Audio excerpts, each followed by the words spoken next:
on camera. Whip out that brush. You really have it? That's a glorious brush. It's wood. I can tell. It's beautiful. It's got to be wood. Only the finest, right? Only the finest.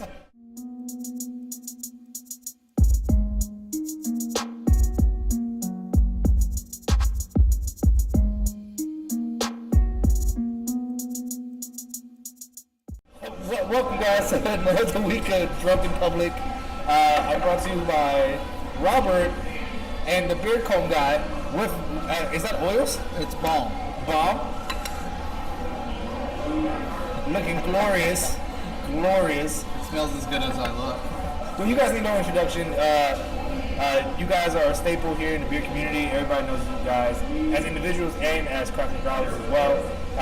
First and foremost, I want to say thank you because I appreciate you guys letting me come here and record here, sometimes last minute. And so thank you, Robert. Thank you for letting my friends be drunk here and yell at you for shots. No one's ever drunk here. Ever. Ever. No, they came here drunk. They didn't get drunk here. Okay, yeah, they didn't. So, no worries, man. Thank you. So, of course, I'm your host, Victor Santana, bringing people together one beer at a time, one community at a time. And do you ever have people drink the one beer at a time? Like, say there's 6 people and y'all just all... Did you watch the last episode? You talking about multiple lips in the same glass? Yeah, at the same. Yeah. All at the same time. Like, everybody can't. You need a picture for that. You've not seen the last podcast? I think episode 27. I actually have not watched the last one. So episode 27, I think it's 27. No, 28, I'm lying. Episode 28, I was here at Crafting Growlers, and we shared one glass. Yeah, but you do it simultaneously, all lips touching. One beer at a time, sir. So we did one beer at a time. This Vegas Rose and how would you even lift it up? The logistics alone is going to be difficult. I got a good tongue, bro. Everyone's got to lean in together. Yeah, and then someone's going to have to. You got to be close. Someone's going to have to lift it. Everybody tilts. And you have to one hand on somebody's back to guide each lower other. back. And, You've got lower it. back. Yeah, that's. They made this thing called straws, and I think that's what happened. I think it's right. I think we used a straw. That seems nonsensical. Well, no. Again, I just want to say thank you guys for always letting us hang out here. So. Appreciate coming back on the podcast. It's been almost a year now, right? You guys rock and roll. I know we rolled through and did one of those first ones. You guys rocked that as far as on location. Yeah, you're the first on location podcast. That was fun, man. To see, and then not only that, but to see you grow that and to take what you guys have done and so many places with so many more people and just the connections you guys have brought with other people, and then of course that you've made for yourselves in just the beer scene in North Texas, and even some other travels. I mean, you guys have gone out and done some other things. So we go to New Mexico soon, but it's all thanks to you. So I want to say cheers. Mr. Ave. Salud.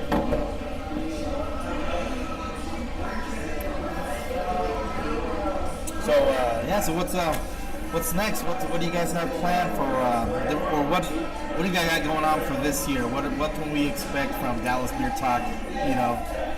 Going through this year, do you guys have any big plans, any big growth that you wanted to? The big growth right now, outside of personal, like we're gonna work on building merch.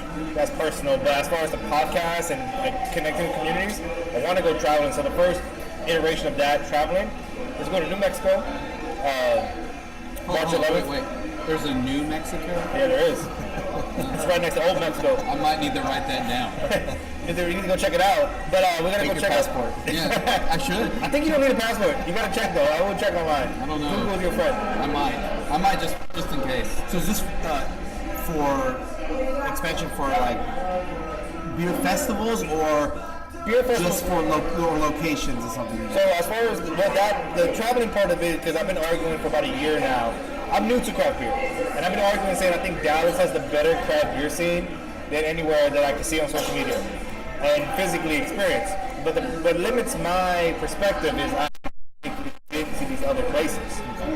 So I want to start traveling to other places, do podcasts, but also just check out the beer scene. Like, who do I connect with to connect to the beer scene? Yeah, and obviously, you've got, Dallas Beer Squad, those other guys that bring in some great out-of-network, beer. Yeah. So I agree with I think there's a lot of great beer in Dallas. I don't know if it's, in my opinion, one of the best beer scenes. I think it's very, there's got a very introductory feel to it because a lot of breweries that haven't been around a long time, so you take the local craft enthusiasts, that It's not like they're showing up somewhere to a brewery that's been rock and roll we're young. for 15, 20 years. You can go into a tap room today that opened up last year. You can go into to Celestial, Turning Point, Turning in the Ear. breweries that haven't been around so long, so they're very humble. So I think that's what we're truly blessed with. A lot That's what I'm talking about. Even our humble oldest breweries. stuff is still Yeah, not 10 years. Like, super humble, Growlers is not 10 humble years, guys. right? yeah. Growlers, Growlers one of the older ones. Yeah, it's still, it's not, it's 10 years, like 8 or 9, I think. yeah, Pentecost is 7. Yeah, it's still not, I think Tim's Tim's a little bit older. Tim's Yeah, Growlers older, and then the McKinney one is older. Franconia's Franconia. older. I forget about Franconia. But They're yeah, but what I mean by that is not by like I don't think we have the best like because we what North Texas and Texas in general. Great beer culture. Great beer. That's what I mean by that. What I mean by beer scene is that because I like it better than Austin. I think Austin's overrated. this is what I'm talking Grossly about. overrated. Mostly overrated. This is what I'm talking about beer scene. I don't mean that we have the best beers and we have the best breweries. I think we compete and that's fine. But what I mean by best beer scene is the people within the beer community that make it fun.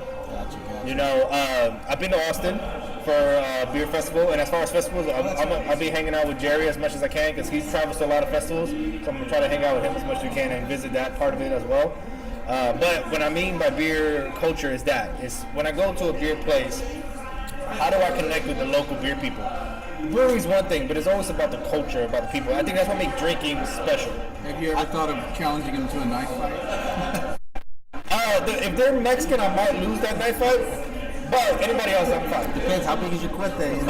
I'm Puerto Rican. I think I can handle a few knives. But I think one of the best ways, at least for our beer travels, is yes, our beer may not be the greatest. We have a lot of beer that I'm super proud of. Just have seen it grow. That's the type of beer I like to take with me. Seen it. Yeah, I like to take that beer with me when I go somewhere, and I'll be in a tap room in a different city, in a different metro area, and after I've already kind of established a connection with somebody, when you have this truly organic, versus just somebody that's waiting on you, or somebody that's, you get to chat, and then they always from out of town, Different layers of service, exactly, and you get to that point where you're like, that's somebody I want to share a beer with, and I usually bring it up at that point. Hey, I've got some beers that I brought with me from back home, I would say you're probably at a 50-50 being able to bring them into the establishment, because it's something I do it at breweries. Other times it can be like a shop or a bottle shop, whatever the case. More often than not, they're pretty cool about it. Like, yeah, bring it in, and if I can't drink it with them, I've connected with them enough to like share with them. Yeah, at least they can drink it. Yeah, and at that point, they're telling me, hey, you know what? Also check this place out, check that place out, and it's the same thing that we kind of do here. And I know a lot of businesses in North Texas do the same thing, for out-of-state guys that come in, they want to see what the beer scene's all about here, so and we have a truly, unique, organic experience with somebody that come in. Where else should I go? You're ambassador of the city, beer-wise. We're fired off. We're telling them, oh, go check this place out. Go check that place out. So I think I try going meeting somebody, and then just getting a feel for somebody. You just seems like, man, I want to drink a beer with this person. The next year they're telling you, hey, check this place out. Even just the person sitting next to you, it's maybe a regular at that brewery or bar, wherever you go visit. Half the time I've sat there and met somebody, and next thing you know, they're like, hey man, I know you're from Texas, I got some beers, let me hook you up. It's just because I sat there and we were just, we were friendly, we were shooting the shit and enjoying kick-ass beer, It's like one beer lover knows when you meet another beer lover, there's nothing better than like opening them up or showing something local, showing a local beer, showing them, hey, this is my hot spot, So I think you'll find, I think you guys are gonna rock and roll with that. This is the beauty about, I think, drinking in general is such a acceptable thing, and it's such a vastly open scenario where this is like coffee. This is like going to get coffee, 20, 30 years ago. Oh, let's go get a cup of coffee. Like, hey, let's go share a beer. It's not like shots of Jameson, so you can sit there, you can drink it slower, you can talk to people, you can carry on a conversation for longer without the "I love you, man" stuff. we'll get there eventually. It'll be a couple hours.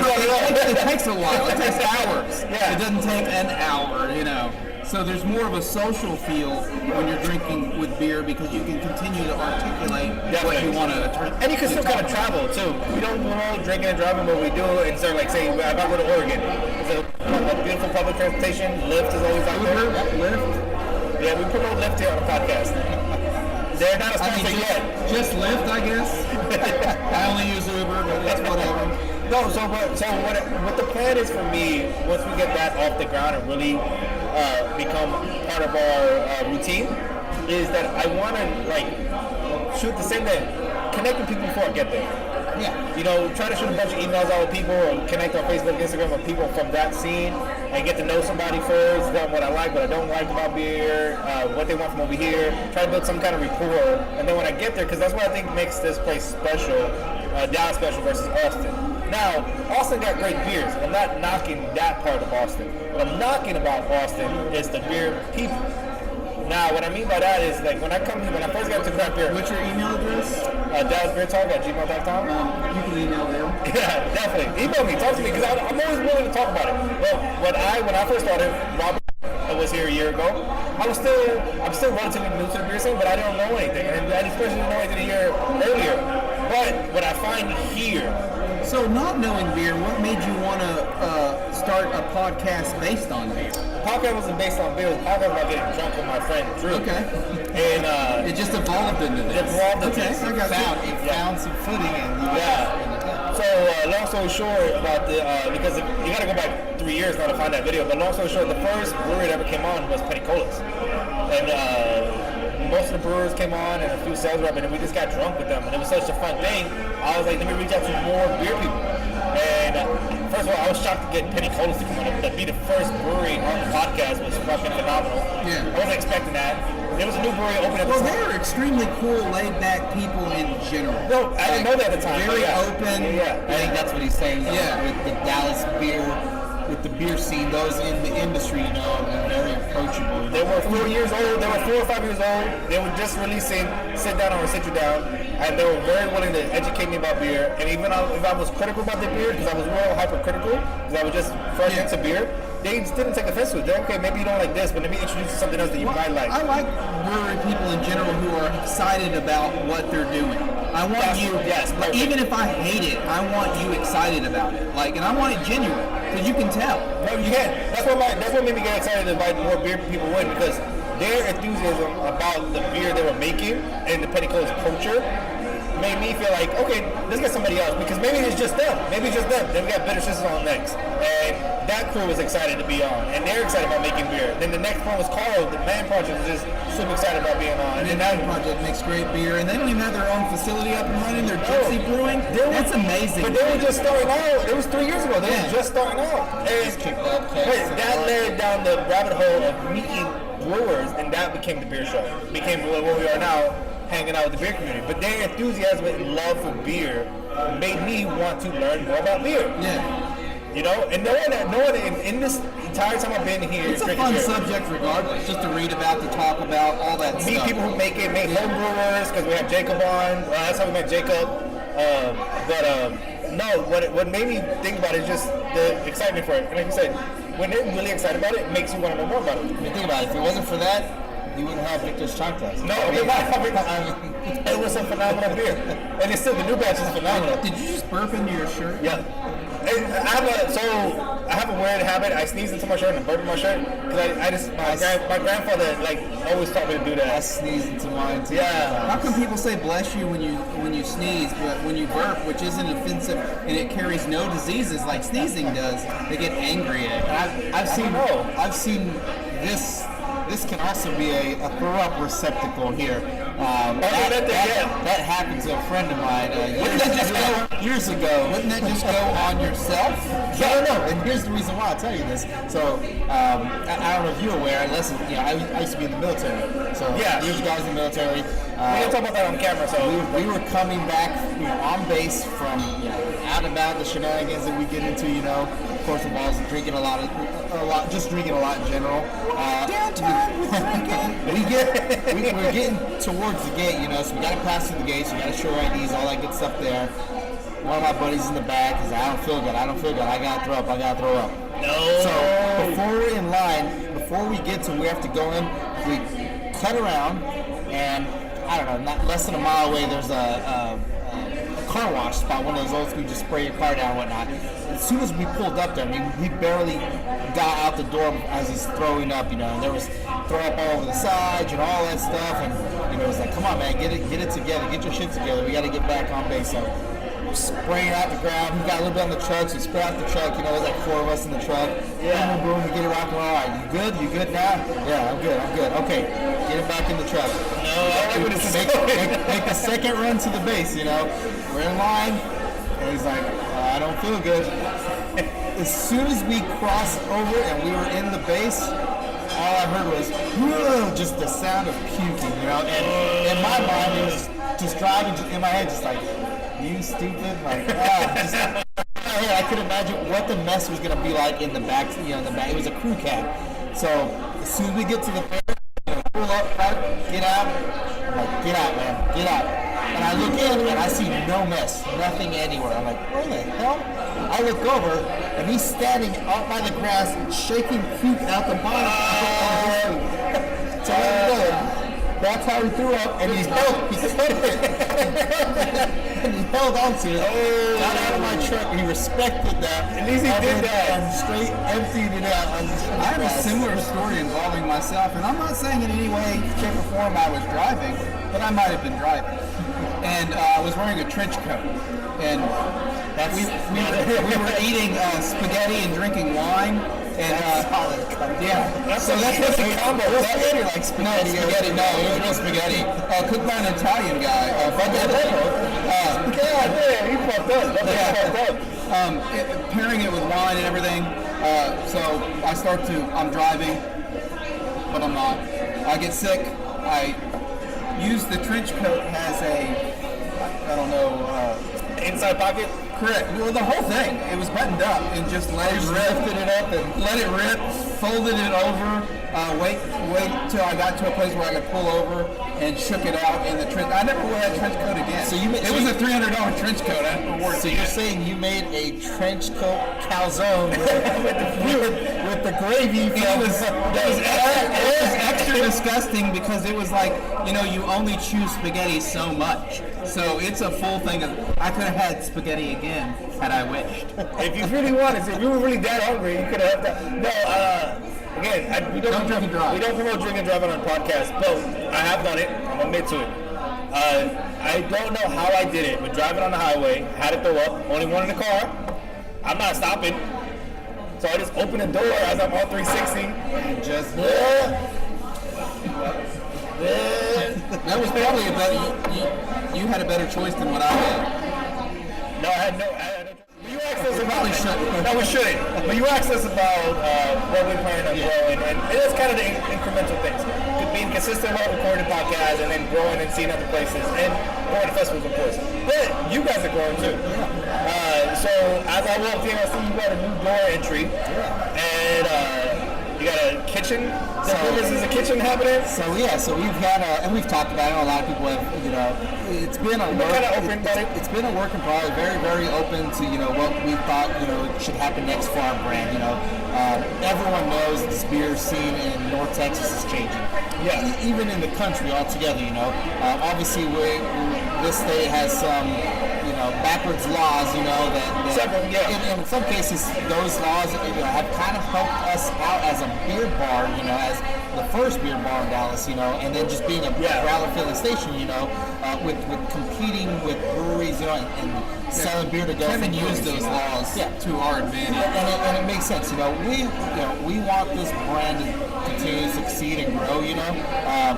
We support the breweries, we want them to have beer to go from breweries. We want all that, you know, because we're not only are we just the employees that work at, you know, beer bar, we're consumers in that industry at the same time. Like I said earlier, you're connected to the beer community, and even though for the bottom line to be different for you guys once the beer law changes, but you know the brewers, you know a bunch of brewers in the community. It'll change, but which is the reason why we are making changes now for this brand, you know. You know, we just installed 2 new doors, you know.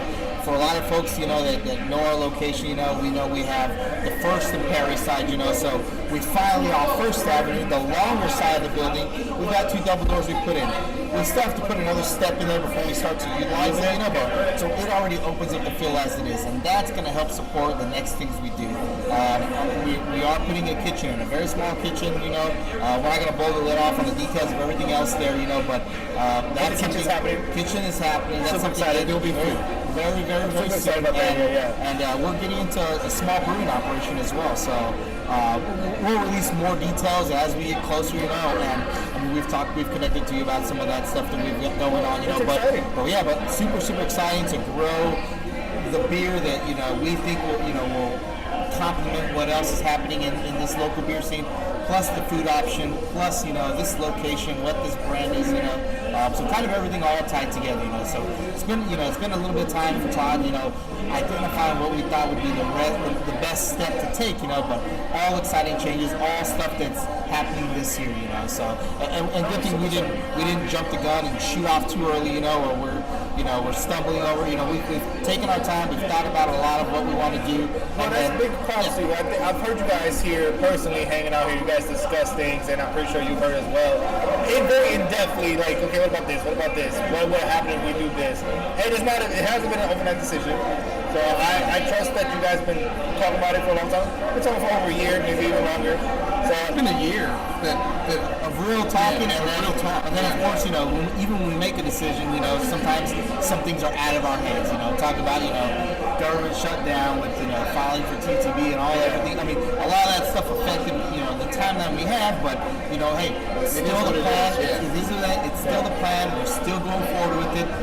Now we're to the point where, you know, the ball is, you know, in motion, and we're seeing changes already now. So that's the big thing. So yeah, so super exciting to be able to share it with lots of people, you know, especially guys like yourself, you know, that we'll really get to see what happens with this, you know, with the changes we do. So it's exciting. I think I talked about it the podcast that just dropped with Cliff.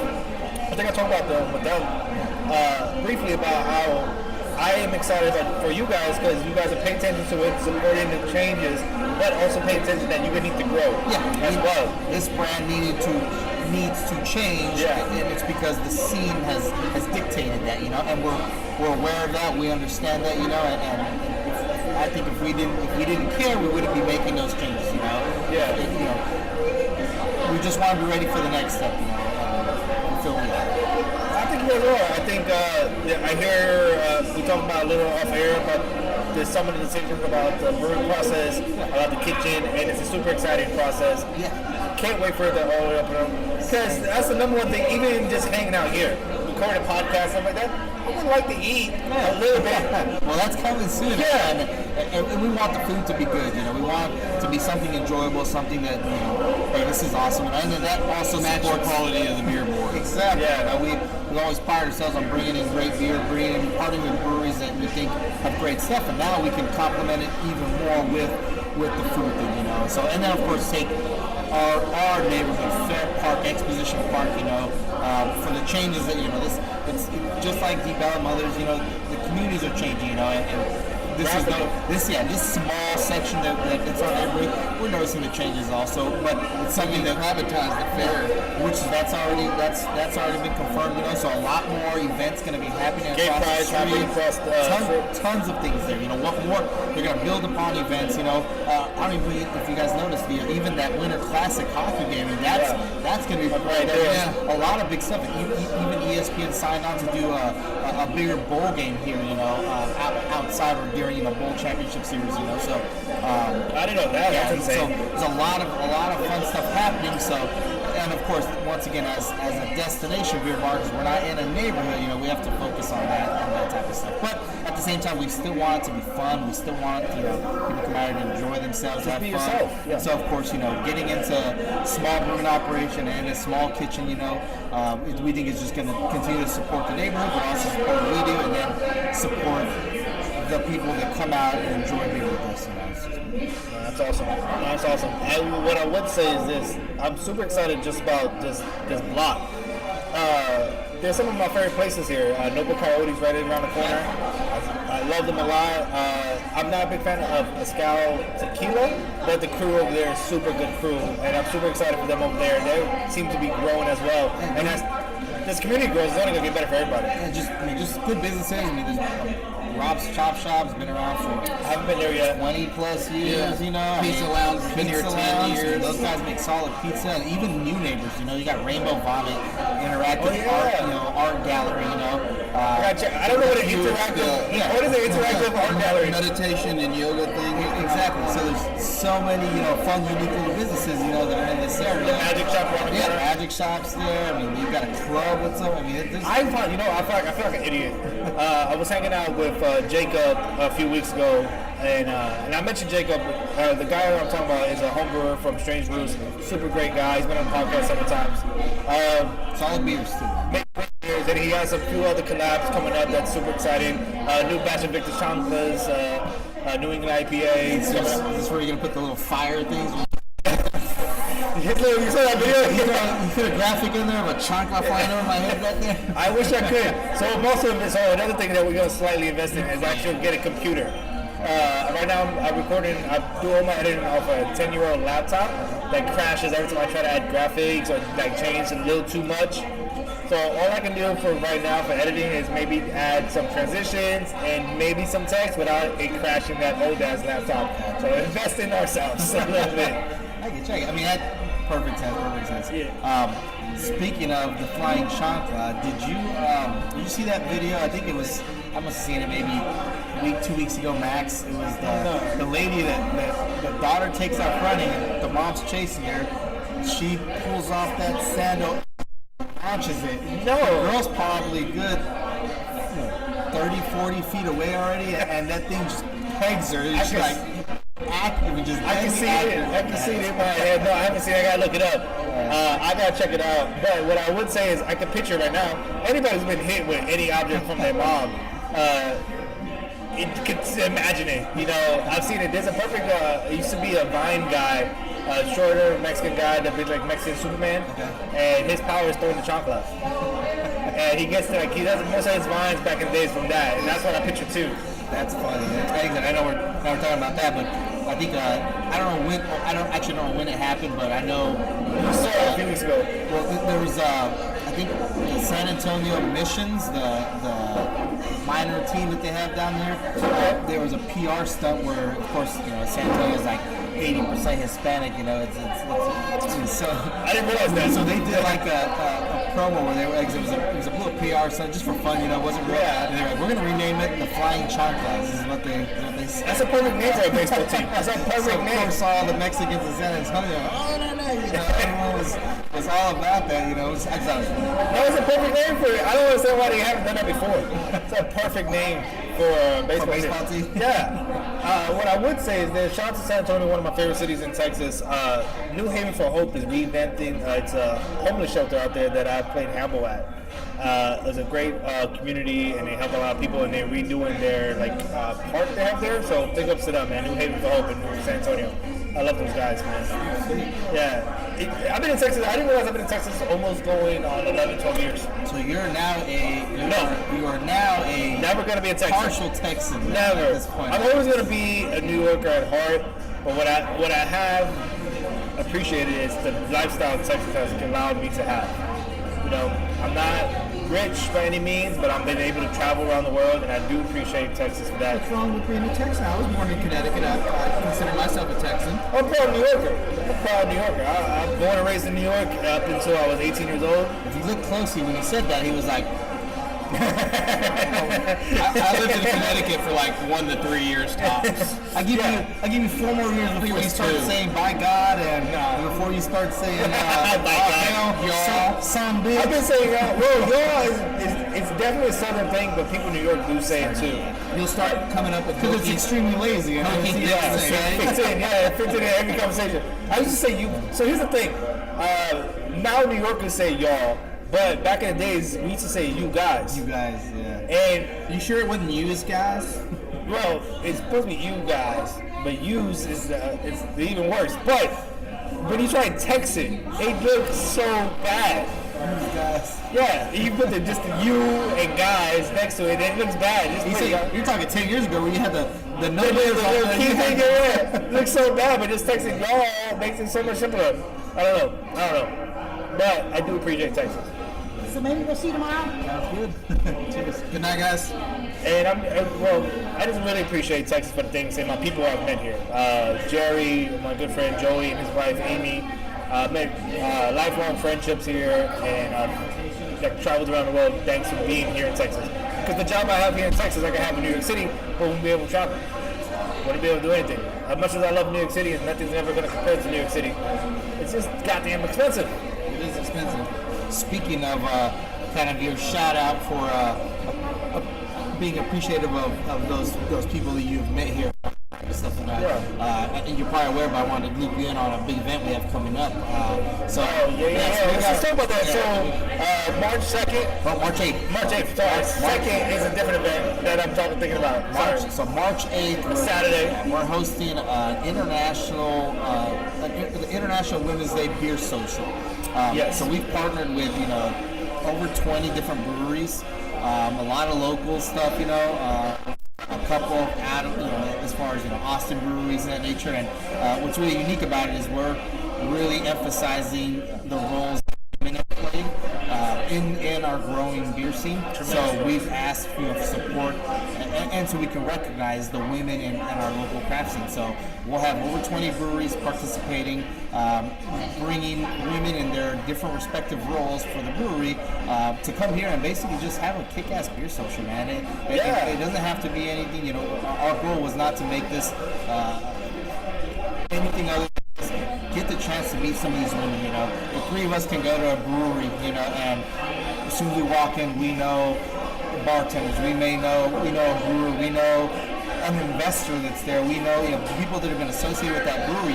There's that connection, and we get that very organically by bouncing around different places, meeting each other, talking to each other, and a lot of times women don't get that same opportunity. At least women craft enthusiasts, to have the same opportunity to get to go into a brewery and like, oh, I know who that is. I met her so and so, without having to go to some Facebook group and meet someone that you don't know here, Man, it can grow something. But the idea behind that is, we're gonna recognize the women in craft, who represent our local scene. And at the same time, we want to invite as many, women craft people and guys, to come out and support and just meet the women, our local women craft, Creepily hit on them.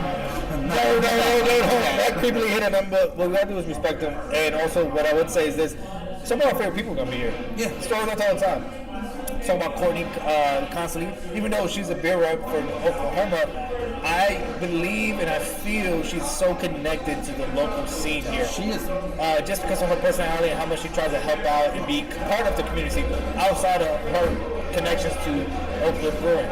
She's been that with Lone Star Taps and Caps and being really nice to them. Coming here and doing events here. She's so ingrained in. Yeah, there's women in every single role. It's just people don't realize that. They don't get the chance. From owner, from brewer, to rep, to bartender. They're in all the roles. They're not as visible as the men are. And I respect the opinions and I respect the advice that I've received from a lot of those women, in their respective roles, as far as when it comes to certain beer. So, like I said, without getting too much details, just we're gonna have them here. We're gonna recognize the work that they do on International Women's Day. So we're kicking at 6 p.m. But it's pretty much 6 p.m. till we shut this bar down. There'll be some comedians, some food. There's a lot of things going on. Food vendor, some free raffles. We'll have local, partners with Rainbow Vomit setting up an interactive, photo booth type deal. What I'm super excited about is the women who are participating as far as the breweries that we've partnered with. They're the ones picking the beer board. So our beer board will be curated by the women who come in to support the event. So we'll be able to say we have a beer board that's been curated by the local women in craft, and that's super exciting. And we've asked them, we're truly letting them pick, what do they want to see on the brewer, what are the beers that they're passionate about, that type of stuff, I'd be interested to see what they pick. Yeah, same here. I'm super excited to see what styles they really like. It's going to be 42 ciders. It's just a joke. It might be 43. We don't know. It'll be a fun mix of some really, really unique beers, and I'm super excited. Cheers.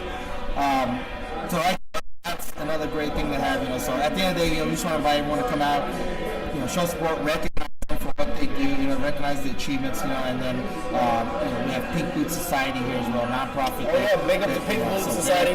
I didn't even talk about them as far as like they're great people too. Great, wonderful mission, educating women in the craft scene. They're more than just great boots. They want to see women in the next roles, in the beer industry. So we'll be donating to that as well.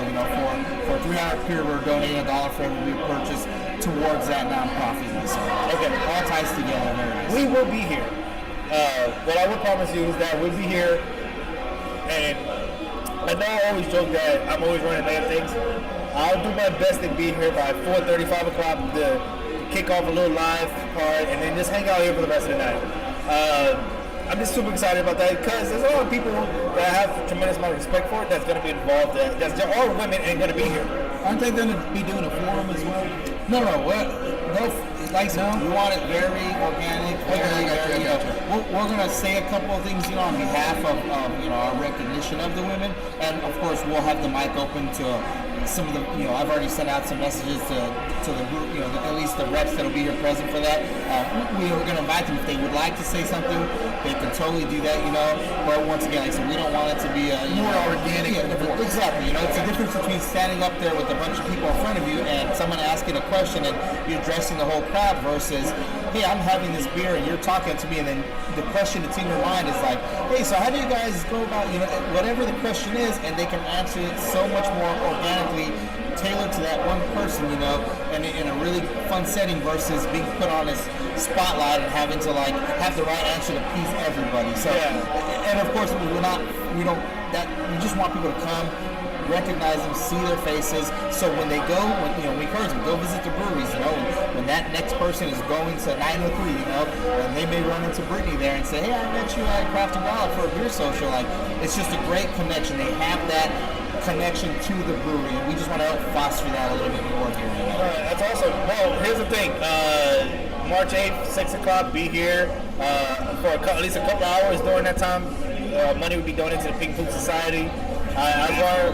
And a few other gift raffles. Yeah. Nice. And I need to meet the women that play a major role in craft beer. I know I talk a lot about Misty on this podcast. I talk a lot about Courtney on the podcast. But there's so many other women that I don't know, but I heard of that do a lot in craft beer. So even some coming up from the Austin area as well too. So some really that's badass. Really fun. Really even though I was talking shit about Austin earlier, but they have great beers and great people. Is it only for international women though? Does American women apply? I hope it doesn't get upset.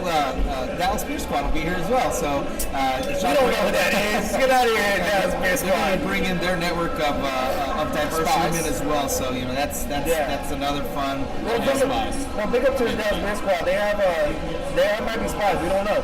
But what I would say is this: what I like about the Dallas Beer Squad, I'm glad they get recognized for it, their diversity that they bring to events, whether it be women. Are you saying culture. It's not just a bunch of white bearded guys? Is that what you're saying? They're definitely there. There's nothing wrong with that.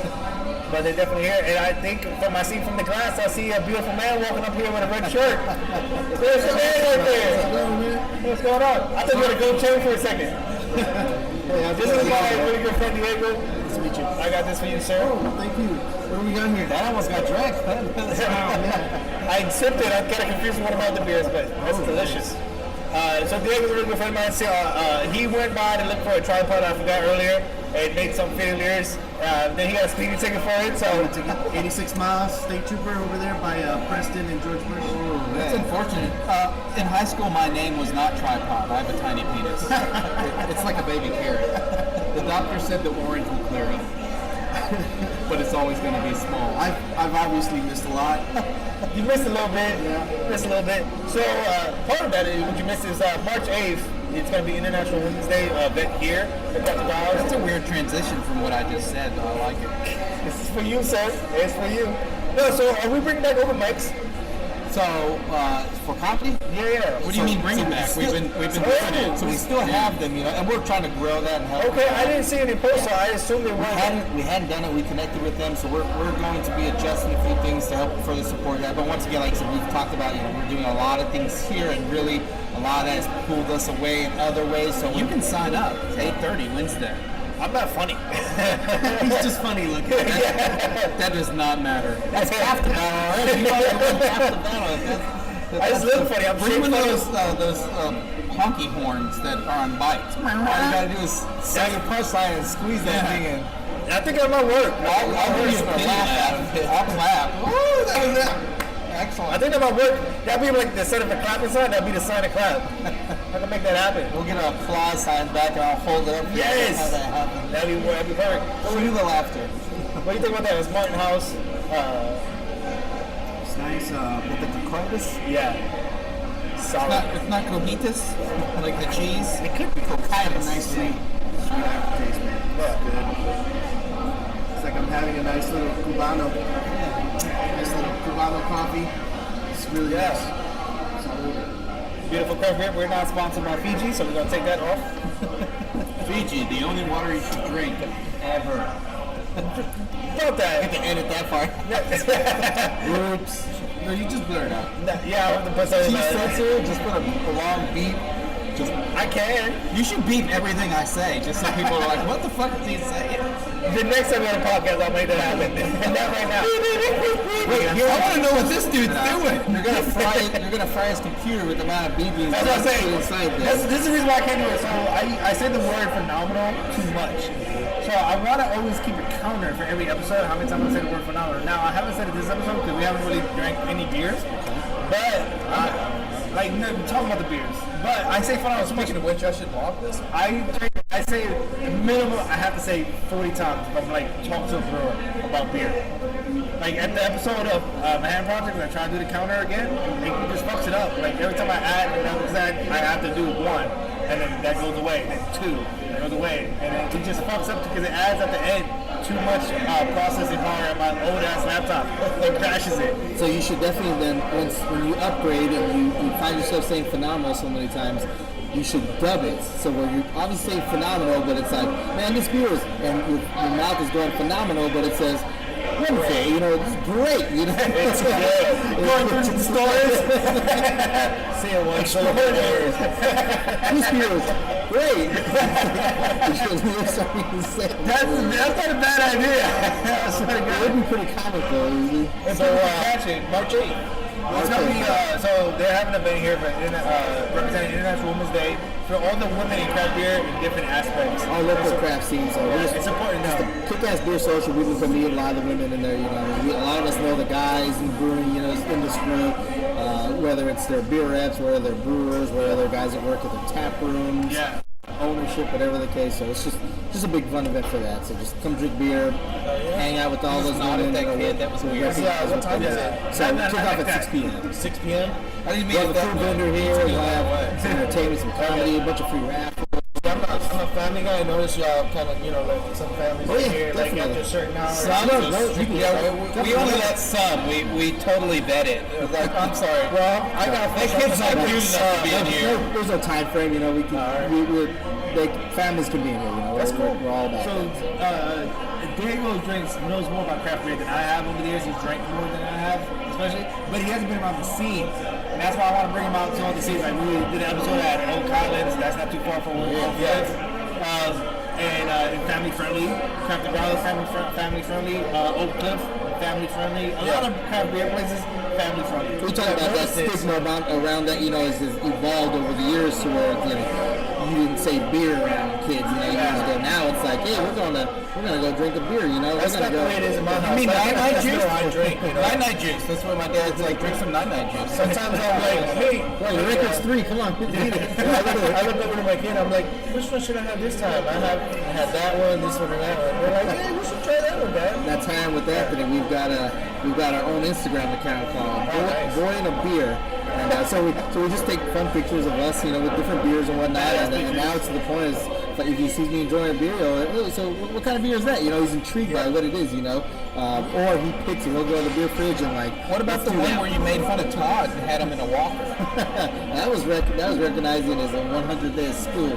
But yeah, definitely old man. No reference to Todd's, recent back issue. Well, he had back surgery, didn't he? How's he doing? Doing really good. So doing really good. Yeah, it's on demand, on the recovery right now, but he's gone. So that's the important part. He's not in all that pain, and it couldn't have come at a worse time with everything happening right now. But I think for a minute he was like, I think I'm gonna push the surgery off, and I think every single one of us was like, don't do that. He was walking like he shot his pants. Correct. So first of all, love him, Todd. I speedy recovery. I'm glad that everything's going well. I'm glad to hear it's going well. But for a while there, he looked like he shot his pants.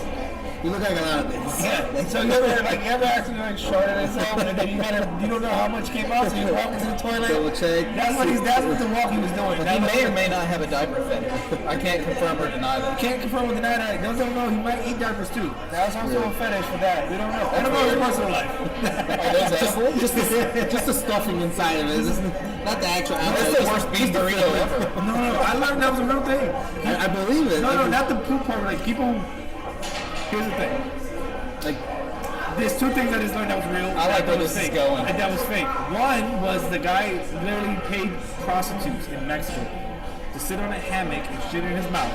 That's a real thing. I thought that was fake. Was he wearing some saran wrap over his face? I'm 36 and that does not surprise me. I was surprised. You can die. Is that the part he liked the most? Maybe playing with dices. I don't know. He likes it. The other thing playing was with deuces, not facts. The other thing was there's another guy. I want to say it's New York City. Paying prostitutes to wear adult diapers and pee in it, and then he'll eat adult diapers with pissing.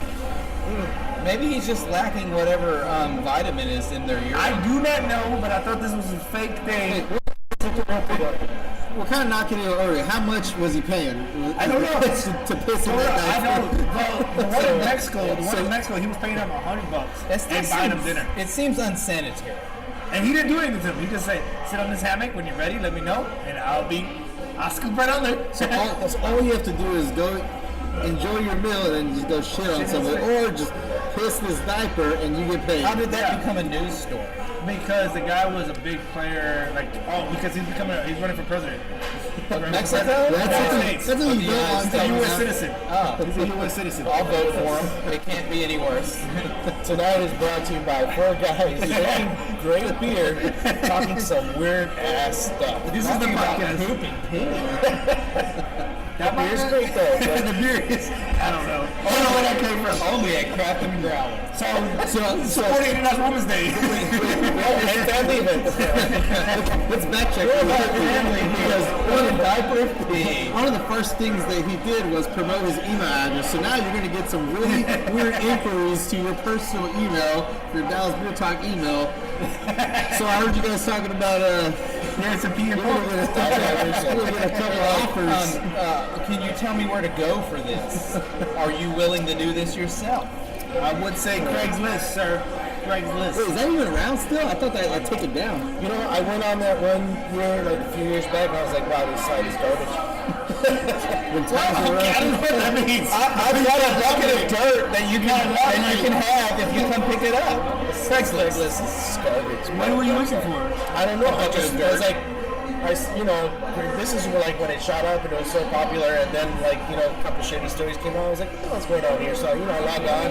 It was strictly platonic. It wasn't looking for anything. And I'm just like, I'm just looking for whatever pops up, and it's some shady ass shit, man. It's like it's like searching for a bicycle. Looking for a bike part. You almost felt like found this and you find one. Oh yeah, I have this bike part. Off 2015 Trek, blah blah blah, whatever.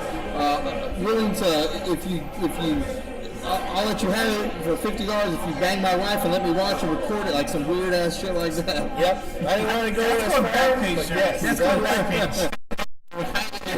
We'll hide it under those ads. It's hidden in a bunch of drug needles. If you can search it out, it's yours.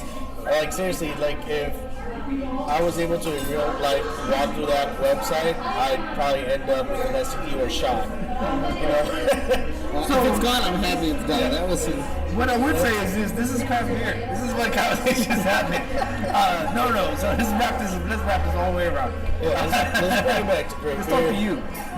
Do you do the open mics for stand-up comedy? Or I did the first couple of times. My problem with the open mic is I can get the same response doing that in my room. Alone. as much laughter. Yeah, it's some of the guys are really, really good, but my issue with that scene is they don't support each other. Like, say you're going on, you're going to do your bit and then you're going to leave.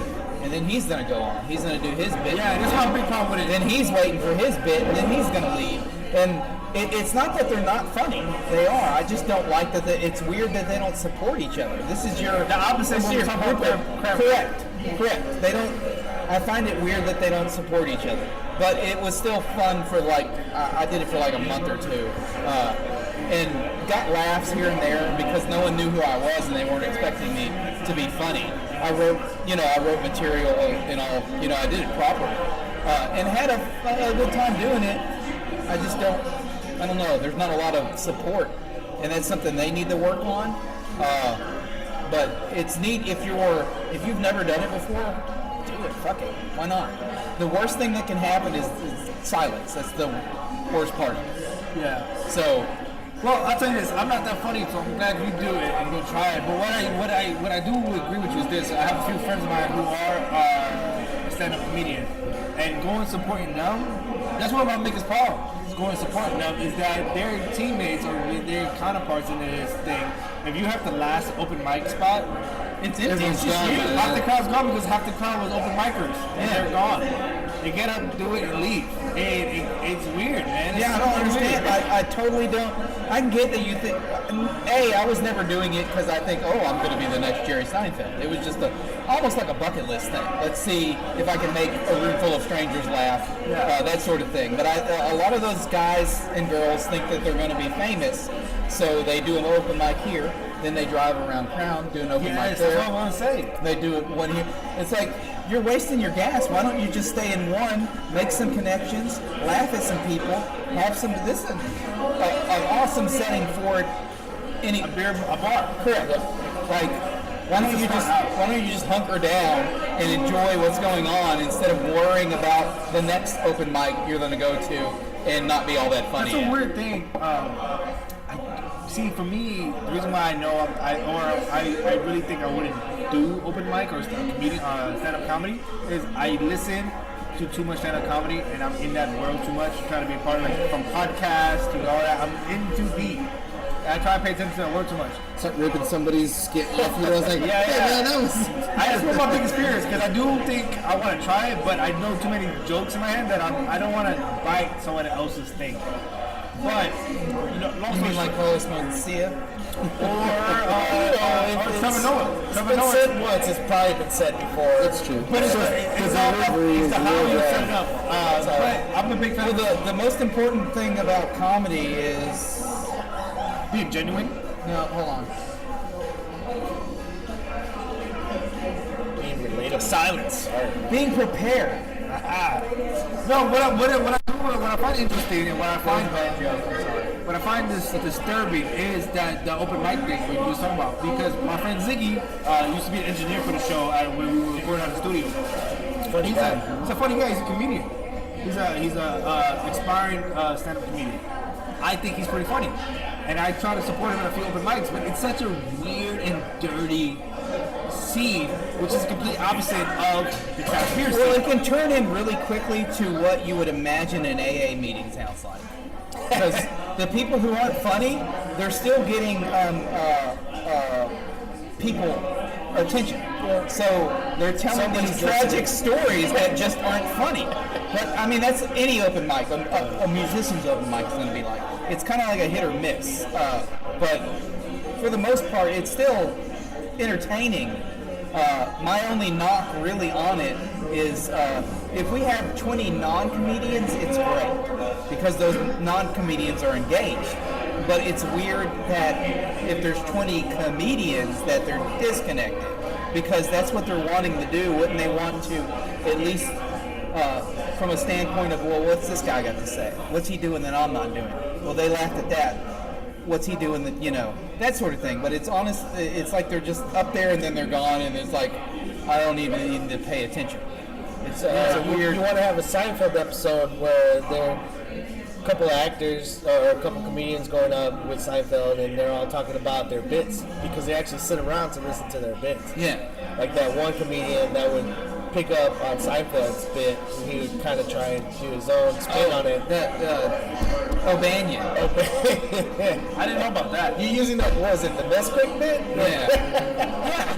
It's like his bit when he gets up with has a community. It's weird to me that they don't support one another. That's really my only knock on that. As far as us doing it here, it's fun. It's engaging, especially if you've never done it before. We're gonna do it. Like a lot of people have, I guess, a fear of speaking, but you can just focus on the mic. You don't have to look at people. Like there's a lot of things that people get hung up on that mic helps out with. So I don't know. I just find it weird. I'm glad we brought it up and talking about the comedy scene because it's a stark contrast to what I like about the beer community. The interconnectedness, supporting, coming to different events. When Oak Cliff had their first week open, everybody was there.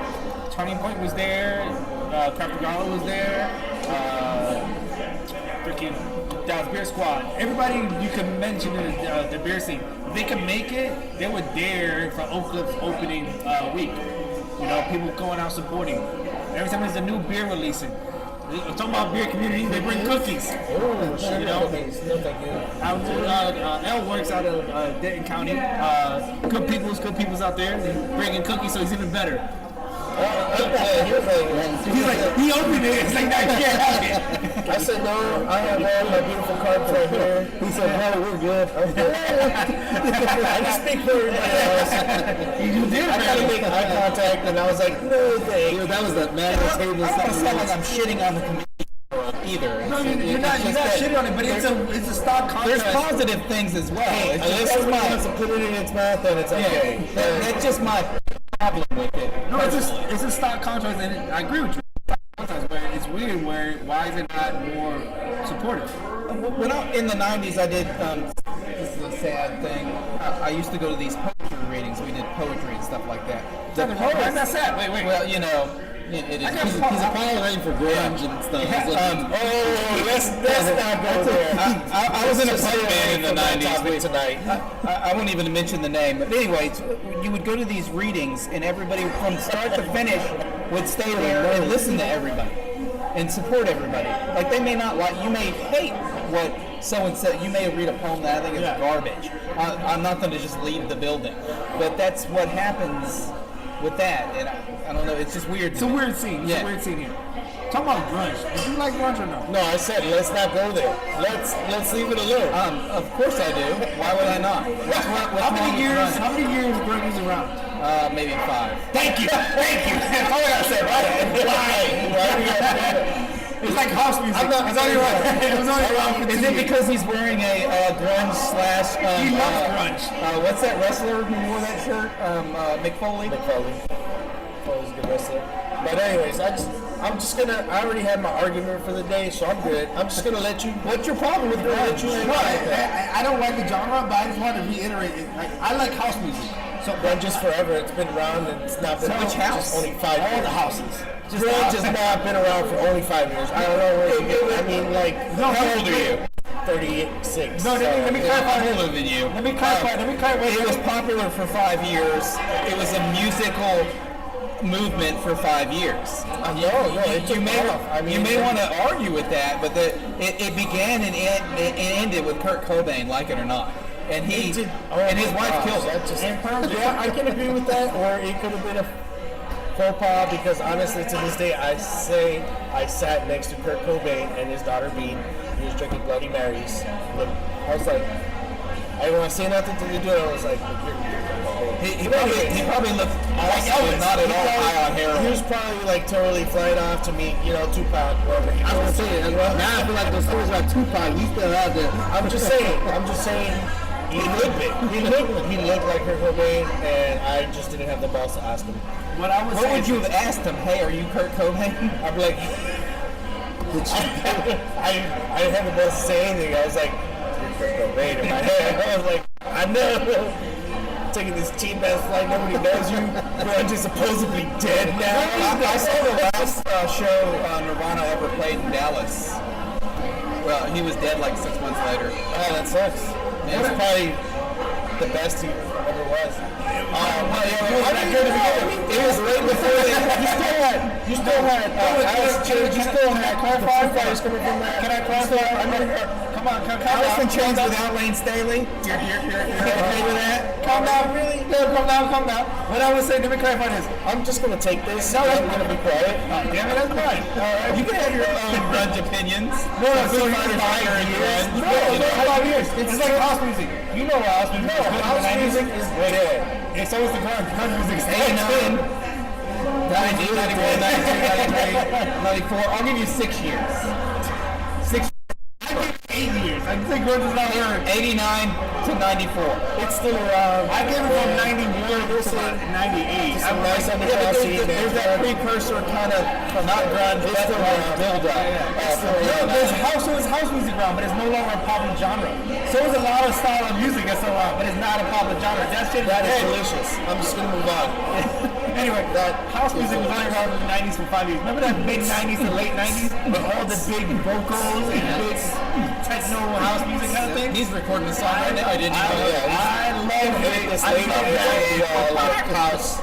Oh my god, I love power and all that. I love house music. But I died. It was only 5 years. But you also needed like a good stereo system at home. You needed something good. Otherwise, trying to bust that shit off some little video ass. I'm still alive. So is house music. Is that your version of Punk's It's Not alive Dead? as well because we're still putting out great music. Who is currently putting out good music? I'm just saying. Name a grunge artist. Currently putting out good music. They're alternative rock. Alternative rock. Well, that's the one that's Lost all of them as Pearl Jam, and they're not grunge. But that's my argument. Like, Before the grunge, grunge it was and they always moved alternative. it to like this alternative rock. No, but grunge is alternative rock. No. Okay, alternative to what? Yeah. Alternative to not grunge. But grunge is like half the South. Pearl Jam was bad. Nirvana was bad. Are you saying they were bad? Isn't your favorite band? Rock band? No, your favorite. It's the artist formerly known as Prince. Yeah. I can't accept your musical taste. What's wrong with Prince? Prince is a The greatest badass. musical genius of all All time. those bands that you just said were bad were better than them. I doubt that. He wrote more #1 hits than any grunge artist in history has. I don't know. I'm a Prince fan. I guess that's why we are fans. What besides the Batman soundtrack did he do that was good? 14 out of the 22 albums he produced went platinum. That means nothing to me.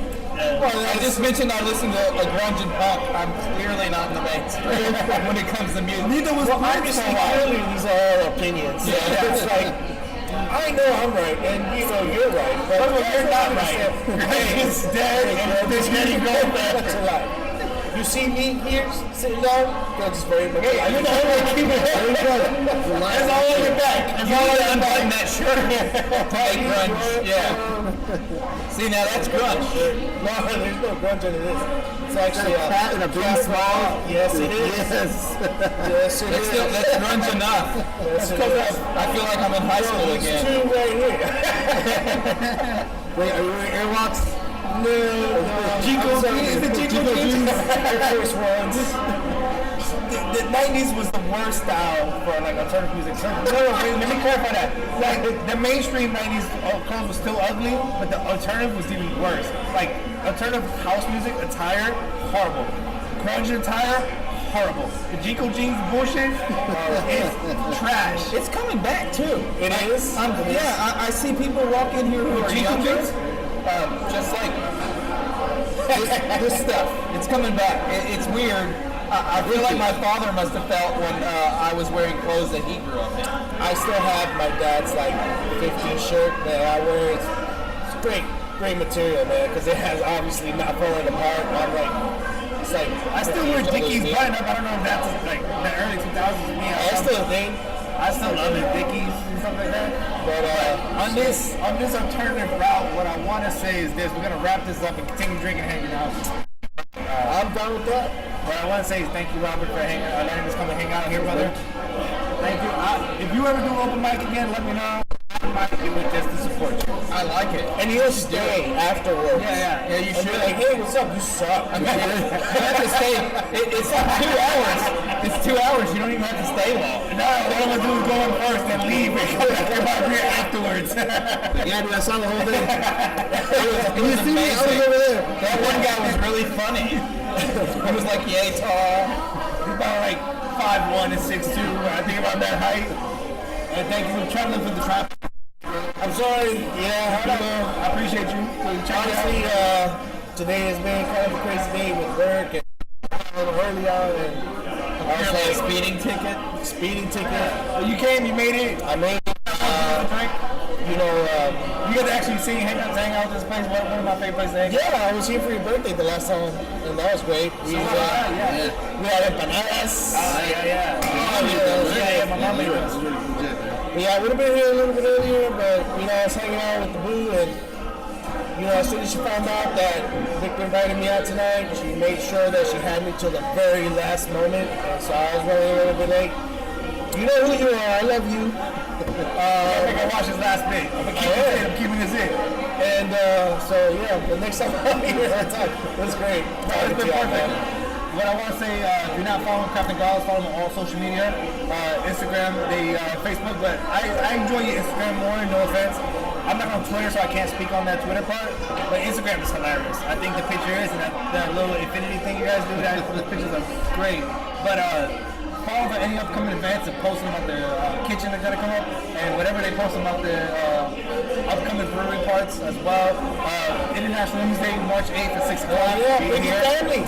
I got 4 kids. He's gonna bring his 4 kids. We will be here. Also support everybody. Support local breweries. Love you guys. Have a safe weekend. Don't drink and drive. Take a lift. Peace.